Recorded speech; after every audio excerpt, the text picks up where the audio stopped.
me revient le plaisir de vous proposer un nouveau service, un rendez-vous audio, pour parcourir ensemble l'actualité traitée par le Defrénois sur le mois écoulé.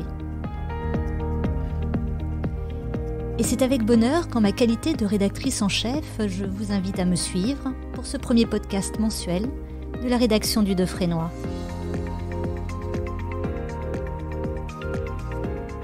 Alors sans plus tarder, voici l'épisode 1. Notaire, vous avez dit notaire ?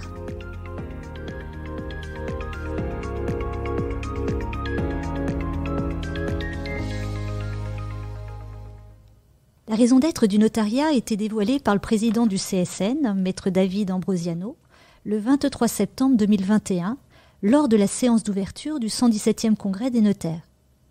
Le 118e congrès, qui se tiendra au mois d'octobre, s'inscrit dans ce questionnement de la fonction notariale à travers la sémantique nouvelle qu'il propose, l'ingénierie notariale.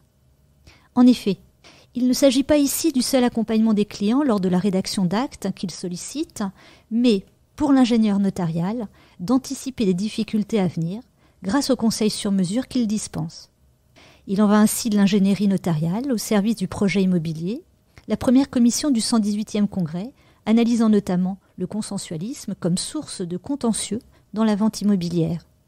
Ou, pour l'ingénierie notariale au service du projet de l'entreprise, la deuxième commission interrogeant l'actualité de la distinction entre droits sociaux négociables et droits sociaux non négociables.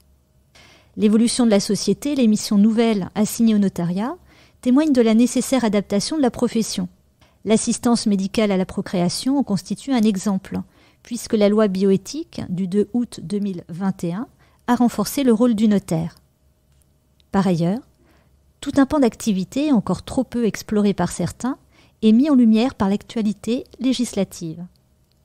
Par l'analyse des décrets d'application de la loi en faveur de l'activité professionnelle indépendante, publiée entre avril et juin, chaque praticien peut constater qu'il va, ou a déjà été appelé, à intervenir pour la mise en extinction du régime de l'EIRL, qu'il doit alerter ses clients professionnels quant aux mentions à apposer sur leurs documents et correspondances, ou encore les conseiller dans le cadre de la renonciation à la protection du patrimoine professionnel ou de son transfert universel. Mais pas d'inquiétude, puisque des évolutions, les praticiens en ont déjà connu. Ainsi, ils peuvent aujourd'hui témoigner, aux côtés des avocats, qu'ils savent réinventer leur méthode, comme dans le divorce sans juge. Et en glisse de clin d'œil, c'est aussi aux évolutions dans la pierre que les notaires s'attaquent, à en croire les transformations de la Chambre des notaires de Paris. Du côté de l'actualité législative et réglementaire, la loi climat lutte contre les passoires énergétiques en interdisant progressivement à compter de 2025 la location des logements les plus énergivores et, depuis ce mois d'août, la hausse des loyers de ces passoires thermiques. En conséquence, de nombreux biens immobiliers vont faire l'objet de travaux d'isolation thermique, notamment par l'extérieur, opérations pouvant causer des difficultés lorsqu'elles interviennent en limite de propriété. En vue de les faciliter, la loi a créé un droit de surplomb et un droit d'accès temporaire sur les fonds voisins. Et un décret du 23 juin 2022, entré en vigueur le 25 juin dernier, détaille la mise en œuvre de ce dispositif. Du côté de la jurisprudence, les périodes de confinement imposées pour remédier à la crise sanitaire ont contraint les commerçants, qui n'avaient pas une activité de première nécessité, à fermer temporairement. Beaucoup ont décidé de suspendre le paiement de leur loyer. Par 3 arrêts du 30 juin 2022, la Cour de cassation décide que la situation exceptionnelle ne les autorisait pas à procéder à une telle suspension. En effet, la mesure générale et temporaire d'interdiction de recevoir du public n'entraîne pas la perte de la chose louée et n'est pas constitutive d'une inexécution par le bailleur de son obligation de délivrance. Un locataire n'est pas fondé à s'en prévaloir au titre de la force majeure pour échapper au paiement de ses loyers. Et du côté de la profession, le collège de déontologie notariale, nouvellement créé, a été mis en place. Il est présidé par maître David Ambrosiano, président du CSN, et se trouve à ses côtés Yves Charpenel, premier avocat général honoraire à la Cour de cassation, Christian Vigourou, président de section honoraire au Conseil d'État, maître Gérard Dezan, notaire, ancien président de la commission de l'éthique notariale et de l'organisation des instances du CSN, et maître Henri Lenouvel, notaire, ancien président de la commission de l'identité notariale du CSN.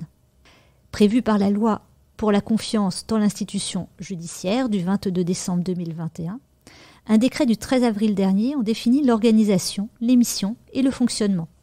Ce collège de déontologie peut être saisi par le ministre de la Justice, par toute autorité de la profession habilitée à exercer l'action disciplinaire ou se saisir d'office.